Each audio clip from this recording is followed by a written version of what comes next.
Bom dia, povo de Deus! Que bom estarmos juntos na Web Rádio. Olha, que maravilha! Vamos nos encontrarmos nesta quinta-feira, dia 23 de janeiro, na nossa Web Rádio, para conversarmos, para falarmos do Evangelho, para esparecer a nossa mente e o nosso coração e para falar com Deus. E quinta-feira, como todos os dias, são especiais, né? Nas nossas vidas, porque estamos com Cristo, estamos com Jesus, estamos com Nossa Senhora. Mas hoje, em especial, quinta-feira, nós temos adoração ao Santíssimo das nossas paróquias. Também na nossa capela, na Desaltadura de Nós, e aqui na paróquia Nossa Senhora do Perpétuo Socorro, às 5 horas, temos, após a adoração, a Santa Missa, com o Padre Paulo. Não deixe de vir para a adoração, porque a adoração é muito importante na nossa vida. Porque nós falamos diretamente com Deus, nos debruçamos, nos ajoelhamos e nos coloquemos aos pés do Senhor. Por isso, meu irmão e minha irmã, não deixe de vir para a adoração, viu? E nem para a Santa Missa, viu? Santa Missa é muito importante nas nossas vidas.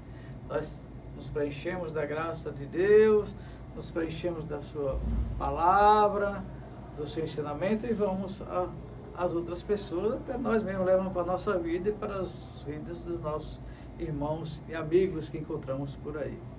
Por isso, meu irmão e minha irmã, hoje nós vamos dar continuidade sobre os mandamentos. Nós estamos hoje no 6º mandamento da Igreja Católica. O 6º mandamento também está na Bíblia, foi escrito lá nas tábuas da lei. Deus escreveu a Moisés e hoje o 6º mandamento, você sabe qual é o 6º mandamento? Hoje o 6º mandamento nos fala de não pecar contra a castidade. Olha que São Tomás de Aquino já nos dá uma grande catequese sobre o 6º mandamento. Uma das catequeses que ele fez, ele também nos orienta e também no nosso catecismo da Igreja Católica. Não pecar contra a castidade. Este mandamento abrange a sexualidade humana e condena o adultério, o incesto, a poligamia e a união livre. Olha, tem muita gente aí em pecado, precisando se corrigir, porque o 6º mandamento é muito importante nas nossas vidas. O 6º mandamento é importante porque a castidade é uma virtude que permite a integração da sexualidade, a pessoa e a unidade entre o corpo e o espírito. Tudo que você faz com o seu corpo está ligado ao Espírito. Por quê? O nosso corpo é templo do Espírito Santo. A castidade é fundamental antes e durante o casamento. E as relações sexuais devem ocorrer exclusivamente no matrimônio. Por isso, meu irmão, minha irmã, cuidado quando for fazer alguma coisa contrária às coisas de Deus, viu? Nós estamos falando da castidade. Veja que a castidade é importante, está no Catecismo da Igreja Católica, está na Bíblia, e nós vamos realmente nos debruçar diante de Deus para viver exclusivamente no matrimônio. O 6º mandamento proíbe o adultério, que é infidelidade conjugal. Adultério é um pecado grave que quebra os compromissos do casamento. Tanta gente se separam por causa desse violar, né? Esse espaço que é do casal. Viver em adultério é um compromisso com Deus. Você quebra este compromisso do casamento. Viola a aliança matrimonial e prejudica a família. Com certeza prejudica a família. Qual é o casal que quer que o seu cônjuge esteja com outra pessoa? Ele tem que estar com ele. É uma continuação do amor de Deus. O 6º mandamento também condena o sexo prematuro, as relações fora do casamento e condena o divórcio também. Olha, o 6º mandamento é bem realmente sucinto e nós devemos compreender e viver o sexto mandamento. São Tomás de Aquino, em sua catequese sobre o sexto mandamento, aborda a proibição do adultério e da fornicação. Ele começa enfatizando que marido e mulher são como um só corpo. Um só corpo, um só espírito, uma só alma, uma só vida. Por isso, depois da injúria que se faz à pessoa diretamente, é maior, um pecado maior é pecar contra a castidade, contra o outro, contra o seu ente querido. São Tomás de Aquino, ele nos mostra como se faz a pessoa diretamente ser maior, sem injúria, ser maior e ser mais feliz com o cônjuge. Doutor Angélico, ele discorre sobre o adultério da mulher e depois o do homem. É um casal, tanto faz. Quem estiver em adultério está em pecado grave. Ambos os sexos são igualmente responsáveis pelo compromisso pela igualdade entre homens e mulheres quanto ao matrimônio. São Tomás de Aquino, ele realmente, doutor da igreja, uma pessoa super inteligente, ele nos forma sobre a catequese do sexto mandamento.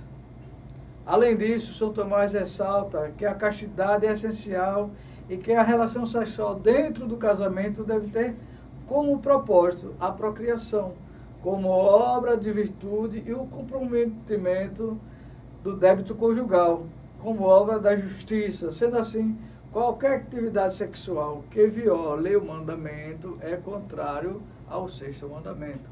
Por fim, São Tomás ensina que adultério e fornicação são pecados graves. A alma oprime a alma e priva a vida, consome os bens desvalorizando a prole e destrói a honra. Destaca, portanto, a importância da castidade, a relação sexual dentro dos limites do matrimônio, como foi estabelecido por vontade de Deus.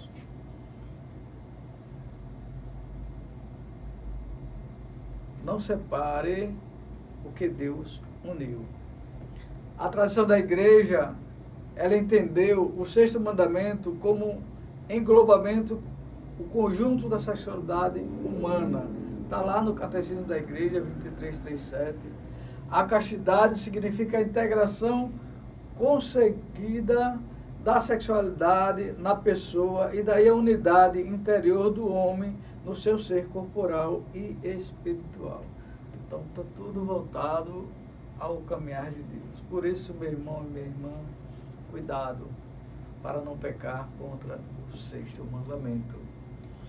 Todos os mandamentos e todos os sacramentos nós temos condições de viver, porque para Deus nada é impossível. Desde que nós nos policiamos, nós começamos a caminhar verdadeiramente nesse sentido do amor de Deus. Ave Maria, cheia de graça, o Senhor é convosco.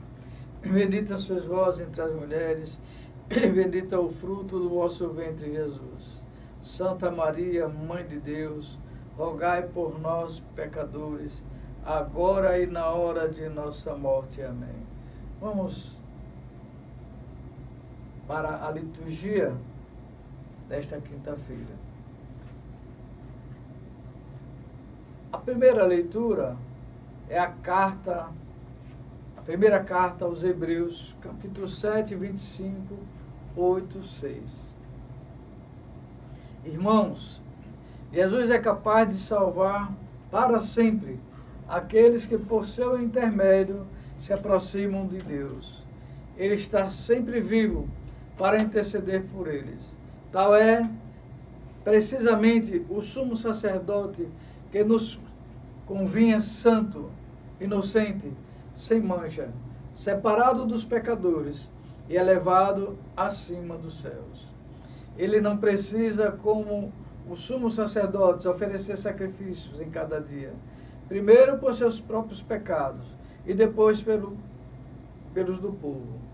ele já o fez uma vez por todas, oferecendo-se a si mesmo.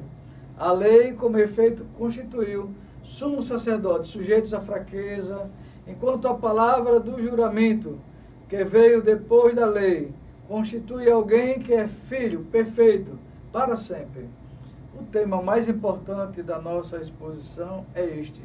Temos um sumo sacerdote tão grande que se assentou à direita do trono da majestade nos céus. Ele é ministro do santuário e da tenda verdadeira, armada pelo Senhor, e não por mão humana.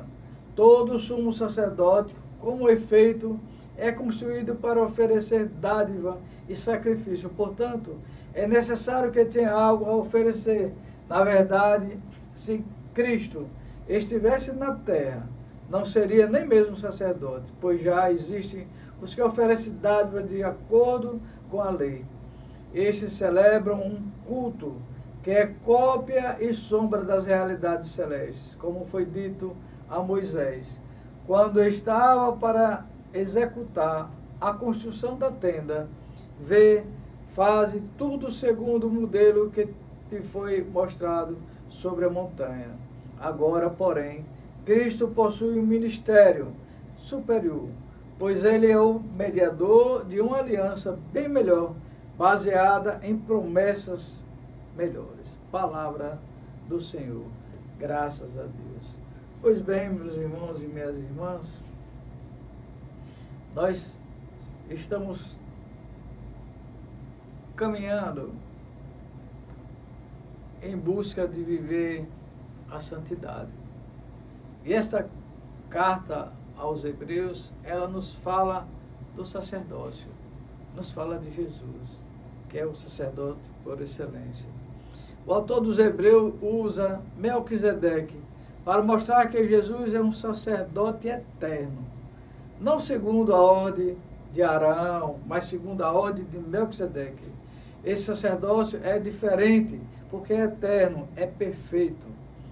O capítulo explica que os sacerdotes levíticos, sendo humanos, eram imperfeitos e mortais, porém Jesus, sendo o Filho de Deus, é perfeito e vive eternamente, intercedendo por nós, continuamente.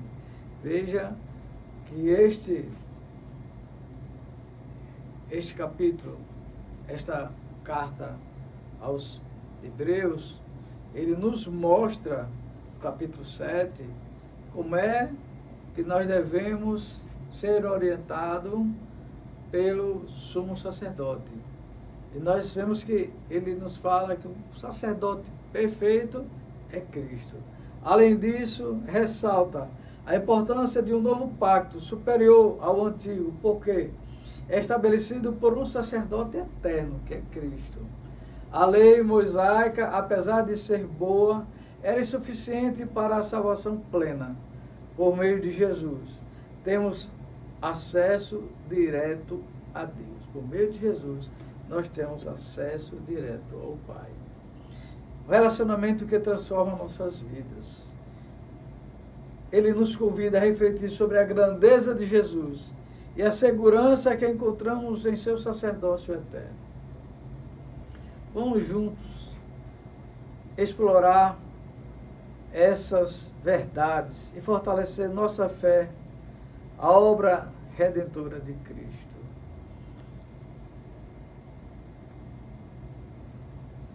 Somos introduzidos facilmente a esse sacerdócio. O seu significado para a fé cristã é eterno e fantástico. Esse capítulo nos leva a entender melhor a superioridade de Jesus como nosso sumo sacerdote, uma figura fundamental para a nossa salvação.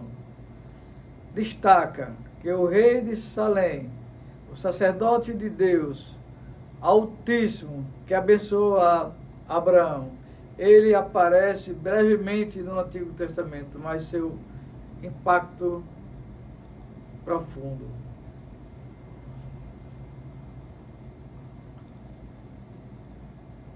A Bíblia, ela nos mostra nessa passagem que o sacerdócio de Melquisedeque é um modelo de sacerdócio universal. e eterno. O autor da passagem conclui que Melquisedeque é um modelo de sacerdote universal. Ele se baseia na relação entre Melquisedeque e Abraão, descrita lá em Gênesis, capítulo 14, 17 e 20. Mostra que Melquisedeque era maior que Abraão, pois abençoou a Abraão. Aceitou e era maior quando recebeu a bênção. Capítulo 8 indica que os templos rituais e objetos da antiga aliança eram simbólicos, mesmo que fossem reais e valiosos. Olha, meu irmão e minha irmã, nós vemos nesse capítulo 7 da carta aos Hebreus, nesse versículo, no capítulo e nos versículos, aonde ele nos mostra o sumo sacerdote por excelência, que é o próprio Cristo, e nos relata Melquisedeque, sacerdócio, e nos fala que é um sacerdócio eterno. Por isso, meu irmão e minha irmã, os sacerdotes que estão indo em pessoa de Cristo, que é aqueles que, pelas mãos dos sucessores dos apóstolos, pão das mãos dos bispos, eles se tornam sacerdote, representando Cristo aqui na terra. Temos que respeitar, temos que amá-los, rezar por eles, porque é o que Cristo nos deu para caminhar, que Cristo é o sumo sacerdote por excelência. Vamos rezar pelos padres, vamos rezar pelos bispos, pelo clero. Pai nosso que estás no céu, santificado seja o vosso nome. Venha a nós o vosso reino, seja feita a vossa vontade, assim na terra como no céu. Pão nosso de cada dia nos dai hoje, perdoai as nossas ofensas, assim como nós perdoamos a quem nos tem ofendido. E não nos deixeis cair em tentação, mas livrai-nos do mal. Amém.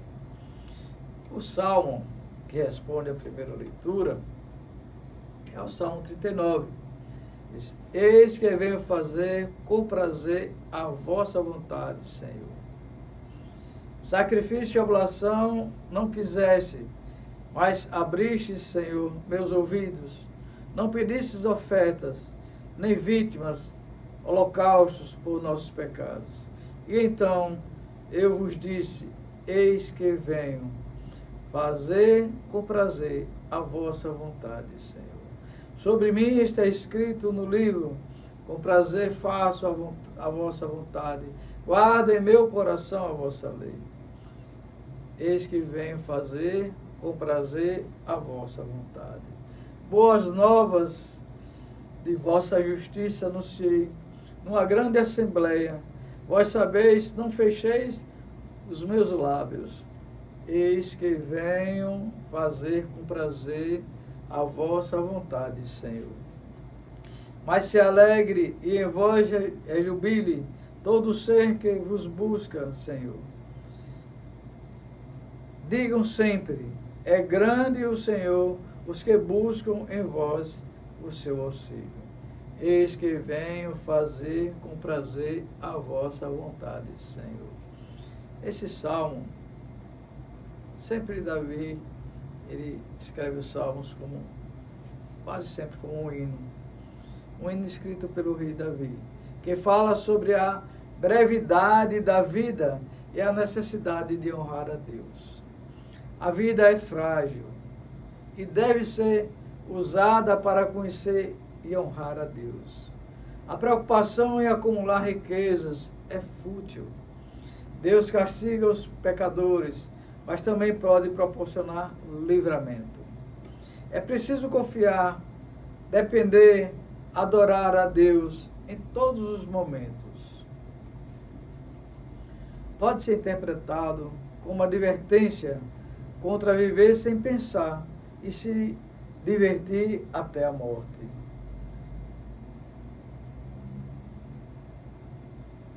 Dá-me a conhecer, Senhor, o meu fim e qual a soma dos meus dias, para que eu reconheça a minha fragilidade. Com efeito, passa o homem como uma sombra, em vão se inquieta, amontoa tesouros e não sabe quem os levará. Livra-me de todas as minhas iniquidades, não me faças o opróbrio dos insensatos. Veja que o Salmo é uma advertência que seria contra a loucura de viver sem pensar, de existir divertindo-se até a morte. Davi, como sempre, é um mestre. Ele escreve para conduzir a congregação em louvor e adoração. Era um músico, mesmo nomeou para dirigir os cultos em Israel. Este salmo, portanto, foi composto para ser cantado. O salmo tem um tom, a princípio, deprimente, destaca a fragilidade ou a brevidade da vida. 2 vezes aparece a expressão Selá ou interlúdio. Trata-se de uma pausa musical. Os instrumentos cessavam de tocar e o auditório refletia na última estrofe cantada. Observe que há 2 pausas. Ambas se seguem a mesma expressão. O ser humano não passa de um sopro. Esta ideia, conforme já dissemos, está bem forte no Salmo, cuja tônica é pare e pense a brevidade da vida, o sopro da vida. Veja, Davi, ele tem esta facilidade em nos trazer à tona o sentido da nossa vida. Como devemos viver a nossa vida diante da palavra de Deus, diante do Salmo, tudo que ele vai nos colocando para refletir e para vivenciar o dia a dia na nossa vida, para amar a Deus cada vez mais. O Evangelho de hoje é Marcos. E Marcos 7, ele nos traz à tona uma realidade de amor.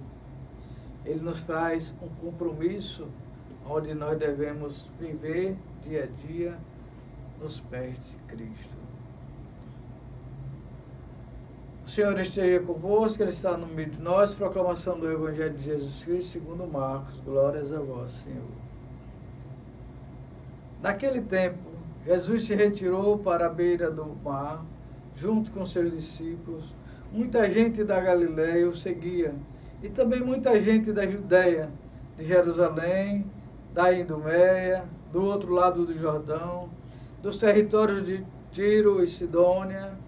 Foi até Jesus porque tinham ouvido falar de tudo o que ele fazia. Então Jesus pediu aos discípulos que ele providenciasse uma barca por causa da multidão, para que não se comprimisse. Com efeito, Jesus tinha curado muitas pessoas. Todos que sofriam de algum mal jogavam-se sobre ele para tocá-lo. Vendo os espíritos maus, caía a seus pés, gritando: Tu és o Filho de Deus. Mas Jesus ordenava severamente para não dizerem quem ele era. Palavra da salvação. Glórias a vós, Senhor. Veja que esse capítulo 3 de Marcos,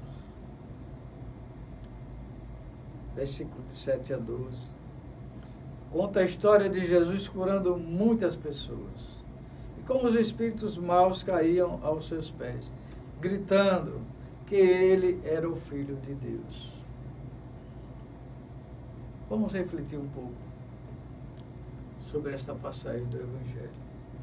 O que é que ela fala ao seu coração? O que é que ela traz para nós refletirmos, viver dela? Veja que Jesus nos tira da multidão para nos orientar, curar e ensinar a viver melhor. ele tira, coloca você diretamente nos braços e orienta na palavra de Deus, orienta para a sua vida. Esse trecho faz isso conosco. Jesus nos convida a nos aproximar dele sem medo, para que ele possa nos tocar com sua misericórdia, com seu amor. Não importa a sua enfermidade, Jesus quer te curar e ele cura, tenha certeza disso.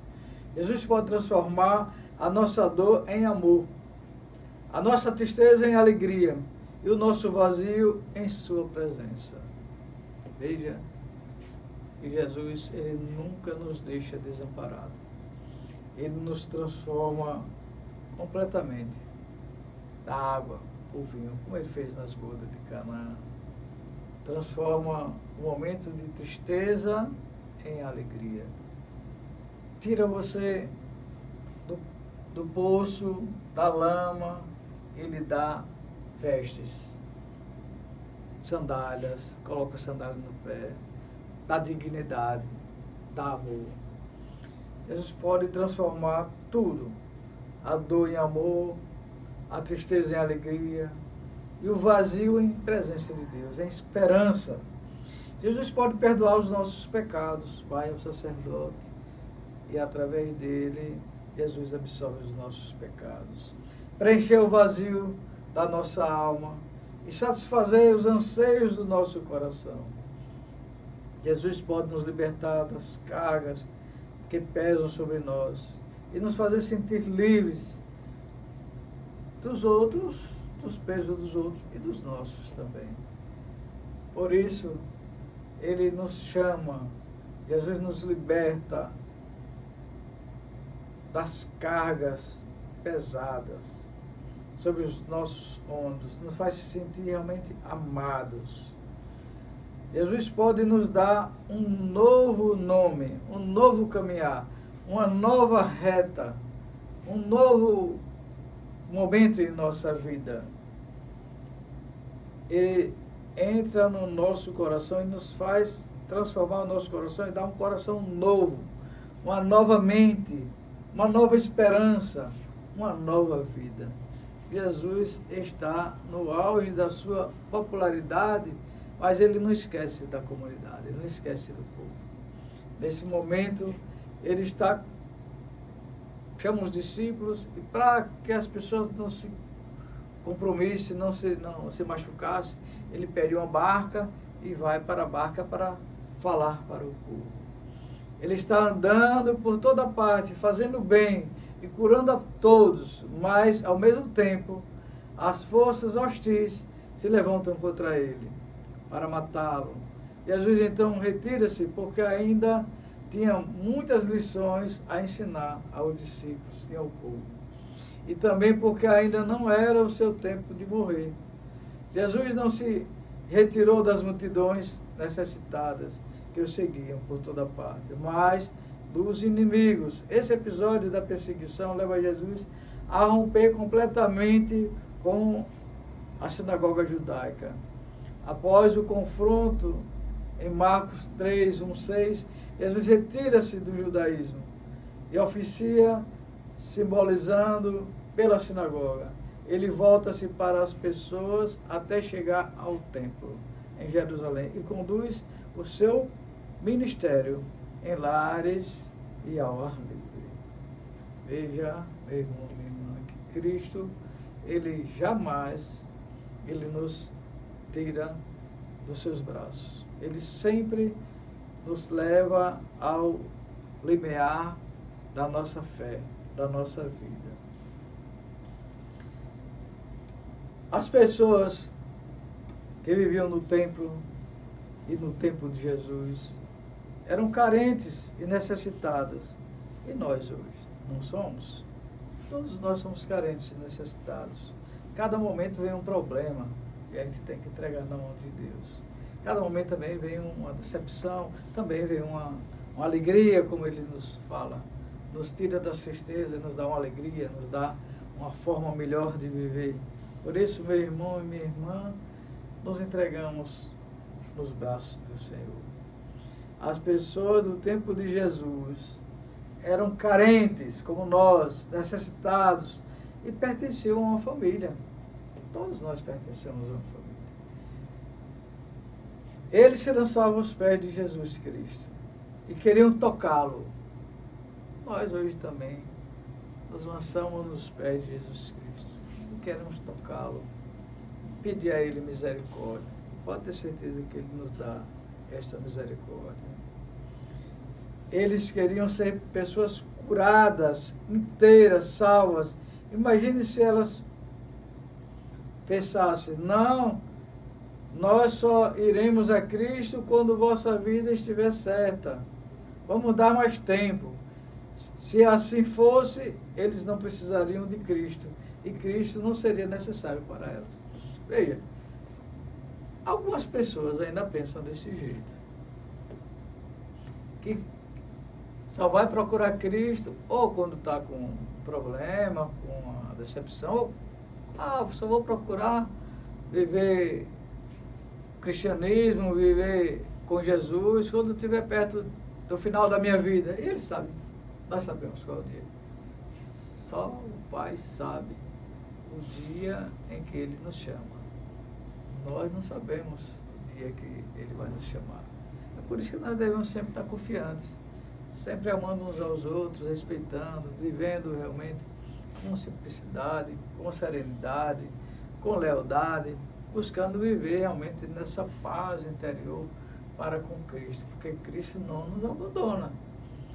Nós sempre temos que abrir o nosso coração para Deus. Veja, se não fosse assim, não precisaríamos de Cristo. Mas nós precisamos de Cristo, porque sem Ele, como é que vamos viver no seu amor? Deixe o cego vir, enquanto o cego deixe o paralítico vir, mesmo se arrastando, o leproso. Deixe todo mundo vir, todo mundo que está doente, que está necessitado, aquele que está com problema psicológico, aquele que está com problema de ansiedade, aquele que está com qualquer problema financeiro, de saúde. Deixe vir a Cristo, porque Ele é o médico dos médicos. Ele tira todas essas lepras, todas essas doenças. As pessoas devem vir como são mesmo, como estão. Assim como é. Se você não precisasse de ir ao médico para receber a cura, ele te dá o remédio, você não ia. E a cura espiritual? E o médico dos médicos, que é Cristo? Por que você não vem? Venha e deixe os outros vir. Não peça a ninguém de vir. Dê bons exemplos. Seja uma pessoa amigável, confortável. Seja uma pessoa que tem verdadeiramente amor no coração. Olha, meu irmão e minha irmã, Deus, Ele quer que você venha ao seu encontro. Venha, meu irmão, venha viver com amor de Deus, com dignidade, com lealdade. Venha, Jesus te chama. Jesus, Ele é o verdadeiro amor. Ele, agora, coloca no meu coração que devemos baixar um pouco a nossa cabeça, fechar um pouco os nossos olhos e nos colocar diante dele agora, nesta quinta-feira, nesse dia de adoração. Mesmo em casa, adora Jesus. Abra o seu coração para Ele. Senhor Jesus, eu quero te louvar, quero te agradecer, quero abrir o meu coração, ó Pai, e a minha mente para o amor. Eu quero que o Senhor trabalhe o meu ser com lealdade, com dignidade. Senhor Jesus, eu quero que as pessoas em Teu nome sejam curadas. Eu quero que as pessoas, Senhor Jesus, todas as pessoas que estejam agora no momento com problema, com qualquer sentimento, com problema de dor, com desespero, com preocupação, que o Senhor os liberte, que o Senhor os cure, que o Senhor dê dignidade a essas pessoas, Senhor Jesus. Que essas todas essas pessoas, não só da nossa comunidade, mas de todas as comunidades, Senhor Jesus. Derrame sobre eles as suas bênçãos, cubra com teu manto sagrado.